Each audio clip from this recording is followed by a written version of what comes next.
So Julie from the Rant Pack just mentioned that I think something that may be a bit of a misconception. I mean, are farm workers usually family? Is that the case? I think our research shows that that was the original justification for excluding farm workers from a lot of these laws that we're talking about. The problem is that the reality in Alberta now is that farming happens on very large-scale operations, and so that justification is really no longer a valid one. It may be that there's still some small family farms, and what other provinces have done is to make sure that those small family farms are exempted from their laws. But in Alberta, it's a blanket exemption for all farming and ranching operations, and I think we really need to explore that. So we have family farms, quote unquote, with capital of north of $1 million. If you look at Walmart, Walmart's a family company. And I think that's a concern, is that there are people that do make the argument that this could hurt family farms. I think at UCW 1118, I think that our view is that it should be about a hired worker. If there's family working on the farms, there are views, and you're not going to try to hurt your family, you're not going to try to hurt your workers. But I think that the differentiation we're looking at is that a hired worker is a hired worker regardless of where they work, and they should have the same rights as anyone else. Just because they work on a farm doesn't mean they should be excluded from occupational health and safety, employment standards, WCB, or the right to join a union. How does the government respond to that? I mean, well, in all honesty, we reached out to Alberta Labour Relations for comment on tonight's broadcast. We haven't heard anything back. Didn't hear anything back in time for tonight's broadcast, so I'll take that as a no comment.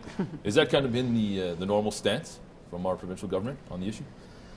That's what we found in the research that my students did, is that whenever the opposition parties or labor groups tried to raise these issues in the legislature, the government would usually respond by invoking the so-called family farm, and they don't seem willing to explore whether that is still a valid justification for keeping the laws as is. And prior to former Premier Redford, when she was running for the last election, she actually promised that as a campaign promise, that she would include them under occupational health and safety, and yet failed to after she was elected. So there's clearly a powerful lobby. We'll get into that in just a second, though. Philippa, I want to hear, if you're comfortable sharing, your story in detail.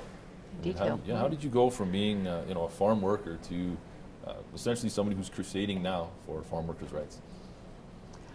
Well, I cut my. Is that what you want? Yeah, if you would tell me what you're interested in. I cut my thumb, like nothing serious. Yeah. Cut my thumb, treated it, carried on my day working in the equestrian center. In the equestrian center, okay. In the equestrian center. Okay. So we had a sick horse, and lots of other things that happened. By the end of that week, I was rushed to the hospital with flesh-eating disease, which turned into a relatively rare, or obscure, I should say, nerve disorder, which is known as the highest pain known to man. Right. So I'm battling that. It's a daily thing. It's a daily, hourly, by the minute. It's high all the time. It never lets up. While all this was going on, we sued my employer. And after many thousands of dollars later, and many interviews and discoveries and all that stuff, in which she blatantly lied in discoveries, I was told there's legislation to say you're not to be covered, so you have no leg to stand on, and that was the end of it. You say discoveries. Are we talking about sanitary conditions?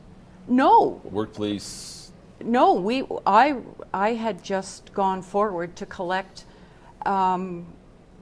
Salary. That was all I was going after. That's all that I went after, was my salary for the next few years to get me through this disease, which has cost us a lot of money. Yeah, I can only imagine. The fight became, did I do something wrong? Did I do something wrong? I cut my hand on a normal thing that we have around all the time. So it wasn't on one specific topic that I was going after.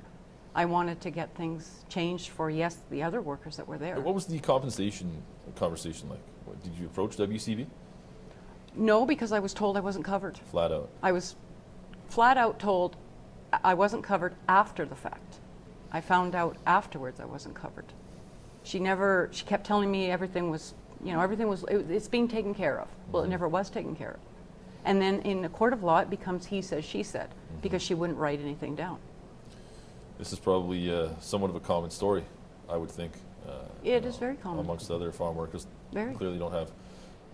and how many will take it as far as they can to sue?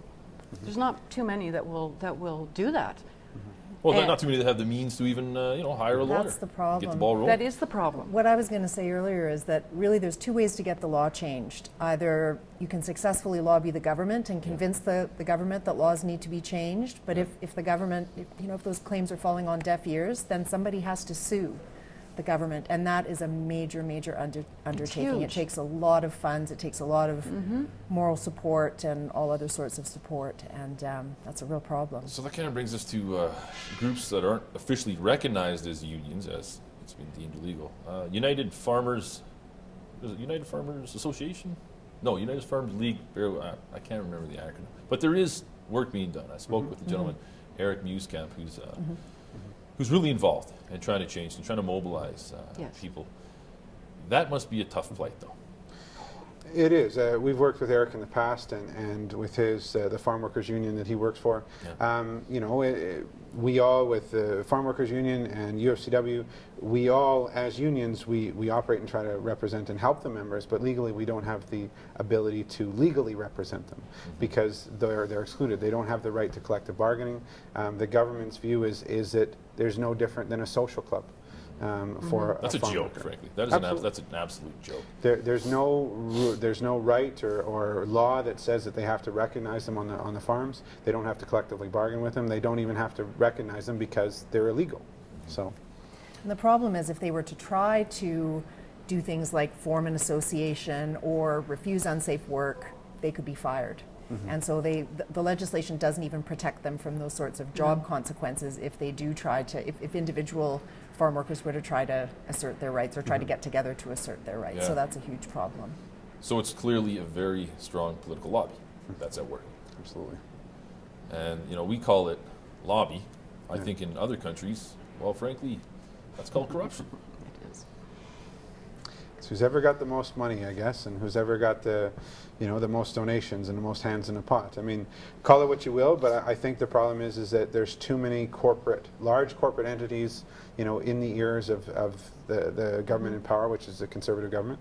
I think that there's too many voices that are arguing against this that have way too much money, that is just saying you're going to hurt the small family farm, but they're not the small family farmer.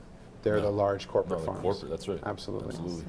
Shifting gears a little bit, we've got fair trade programs in place for a plethora of food items and other items that we can buy across the globe.